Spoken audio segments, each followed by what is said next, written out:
one particular thing that I am, of course, asked to do quite often as a philosopher who obviously analyzes film and so on is, of course, um, lazy town.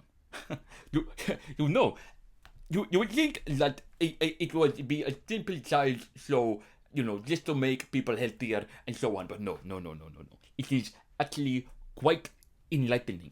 I First off, allow me to, of course, acknowledge that Stefan may be peace to be upon him or whatever. I hope he gets better. I so on. But nonetheless, uh, the character of Robbie Rotten is what I find to be quite interesting about Lazy Town. Because if you really get down to it, Robbie is actually a big proponent of fully automated luxury communism. Now you might say, "But my God, this is a keto." But allow me to, of course, provide my argument for this. You see, Robbie himself is trying to educate the population of the joys of being lazy and taking charge of your life.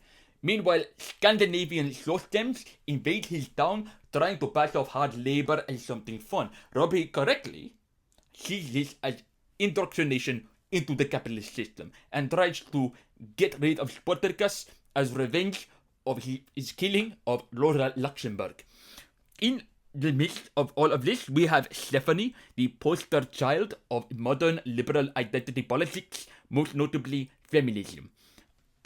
Now, there's also the fact that the town itself is called Lazy Town, but they acknowledge that Spartacus, nobody is lazy. What's really happening is that Spartacus propaganda goes against, in inverted commas, human nature in the sense. The town was named Lazy Town in the first place because the people, uncontaminated by ideology, recognized the value in relaxation, and so to the rise of the Protestant work ethic by turning Lazy Town into a town of workaholics. The show demonstrates how capitalism is ultimately in conflict with that which makes us human, and so on and so on. But there's more. In-depth analysis of relationships between Marxist bourgeois contracts and the dialectic around them and so on can be observed through each individual episode. Robbie's dream team demonstrates an interesting deviation from the usual formula in most episodes. Robbie is outwitted by the general resourcefulness of either liberal feminism, social democracy, or himself. The later case, yes, is symbolic of infighting amongst the left and how it can ultimately destroy even the best laid schemes. What Robbie's dream team presents is a unique scenario where the left does not act on its own but works in connection with other left-leaning groups in order to obtain a common goal of working class liberation. However, despite the abundance of Robbie's, only the original has experience in being a real villain. Illustrating how, though well-meaning, many leftist groups are not well read in theory, or have tried to apply their ideology, nor are they able to disguise, i.e., accomplish cyclic entryism. If one notices, this is the tactic Robbie uses nearly every single episode, as he knows damn well that selling communist ideas to the class-cut population will get them rejected. So his only option is to use subversive methods, such as appealing to their sense of freedom. But of course, what is fascinating is that there is more, of course. Because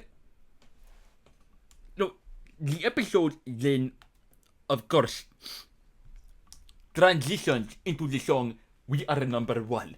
Now, of course, we all love this song, but the funny thing is, with Robbie trying to teach the other Robbies how to be villains, i.e., spreading class consciousness, having little experience theory or understanding of many Marxist concepts, and so on and so on. However, they ultimately trip each other up. First, through being too overt, stepping on branches in the sneaking around, sabotaging the efforts of the more experienced Marxists through their own incompetence. Look at this net which I just found. When I say go, get ready to throw, go, throw it at him, not to me, and so on.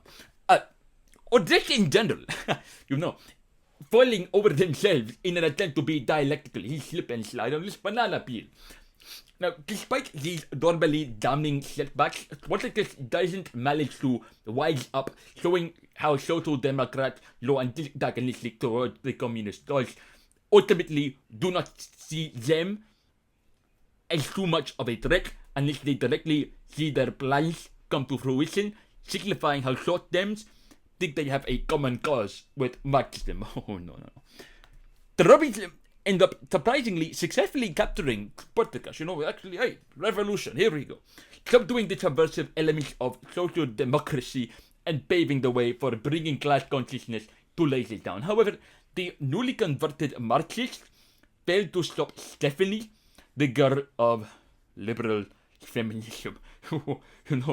When the current order is threatened, the current year maybe, it is almost always backed up by a shift set of identity politics, be they liberal or reactionary. Stephanie cannot work her pure ideology through the original Robbie, for as a leftist old guard, he is immune to the effects of identity politics and so on.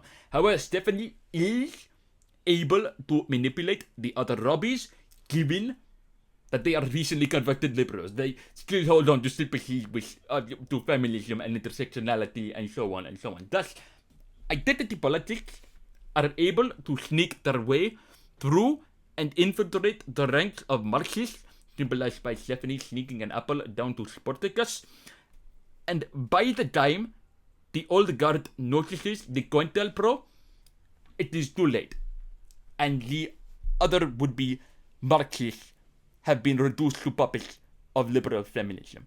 You see this everywhere. You see this in Anarcho-Communism 101. You see this in all the other places, such as Arch Socialism, which can kindly suck my dick, and so on. And generally, this is I designed that flag, the middle finger with communist symbol, specifically for those. They can honestly, as to quote famous rapper, bitches ain't nothing but hoes and tricks. Choke on these nuts and suck the dick.